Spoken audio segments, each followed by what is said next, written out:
Hey, what's going on, everybody? Mr. Dead here. Welcome to my channel. Thanks for stopping by. Today, I think it's important to take a break from our usual debt-related discussions and talk about something that's equally important to me, and that's mental health. And as we celebrate and near the end of Mental Health Awareness Month, I believe it's really crucial to address the topic and emphasize the significance that it has in all of our lives. And the topics that I wanted to discuss regarding mental health is knowing that mental health matters, that we need to break the stigma, make sure that we understand self-care is for our financial well-being, build a supportive community, just understand that it's okay to not be okay, and taking action. When we talk about mental health, I don't view it as just another buzzword or a passing trend. I believe that mental health is about acknowledging the importance of your emotional well-being and understanding that it directly impacts every aspect of your lives, including your financial journey.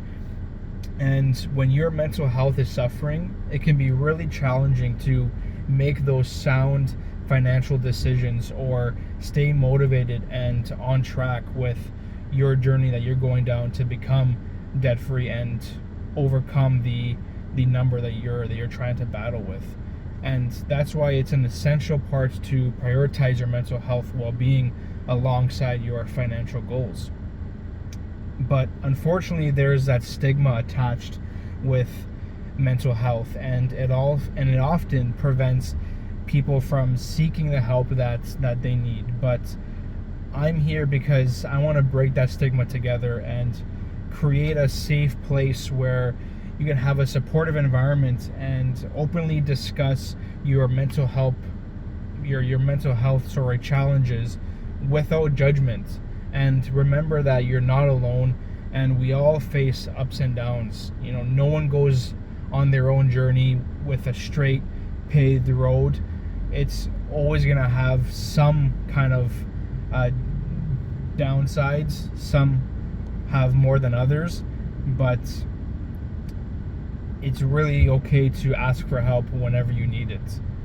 And understanding that self-care is for your financial well-being.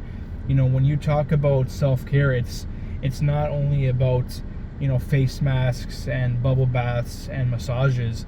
It's about taking care of your mind along with your body and your finances. But prioritizing self-care really plays a significant role in your financial well-being, because when you take time for yourself, when you practice mindfulness, and when you engage in activities that bring you joy, that helps you reduce the stress and it improves your overall mental health.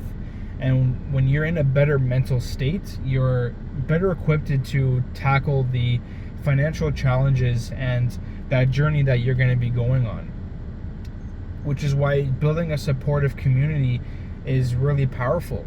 And I'm going to do my damnedest to be committed to building a supportive space where you can uplift and encourage one another and share the experiences that you feel open to sharing, right? Provide guidance and remind each other that you're not alone in your financial journey and that we're stronger together, because we need to understand that it's okay to not be okay. And that's probably, I'd say, the biggest part of this whole video. If you have to take anything away from it, it's knowing that it's okay to not be okay. We live in a world where everybody puts on a mask. We have social media, and majority of the time people are only showing the positive or what they want people to see.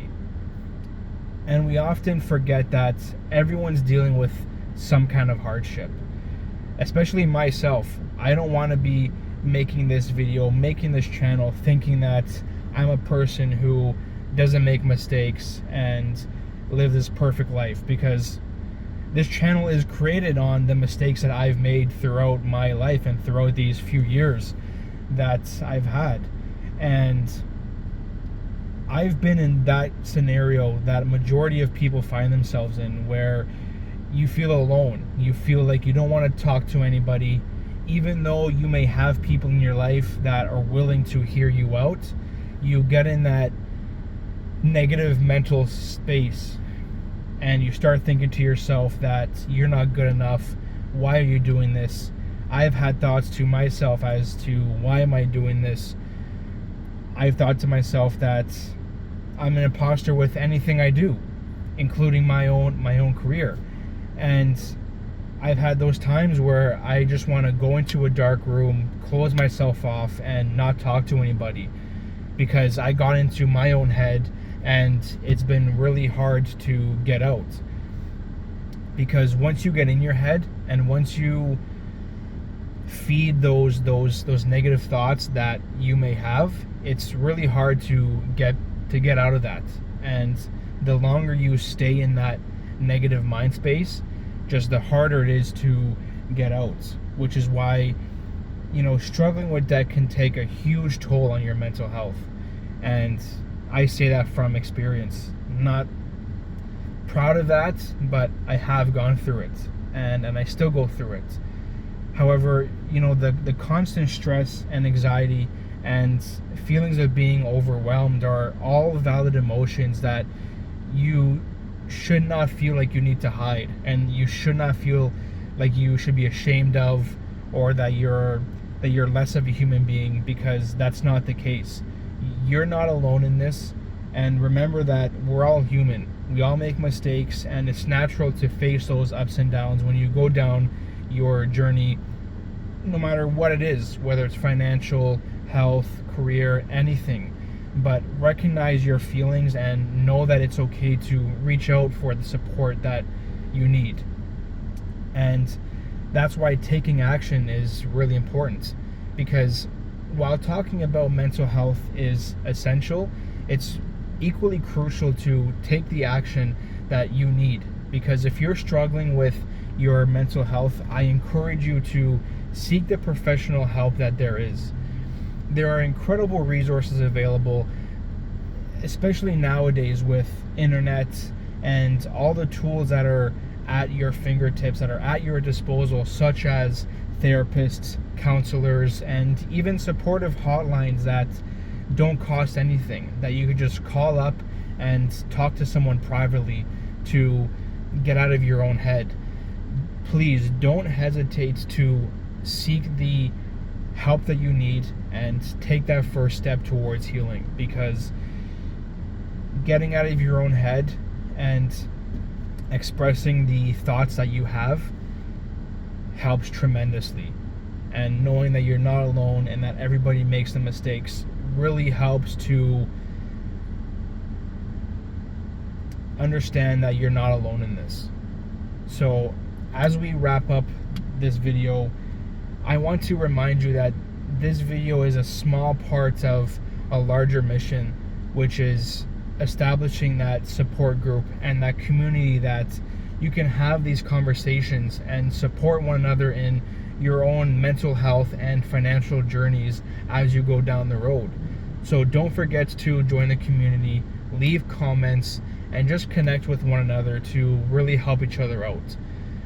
Remember that your mental health matters, and taking care of yourself, seeking help whenever you need it, is a crucial part to navigate both your financial and your mental health well-being. So thank you for being a part of this meaningful conversation to me.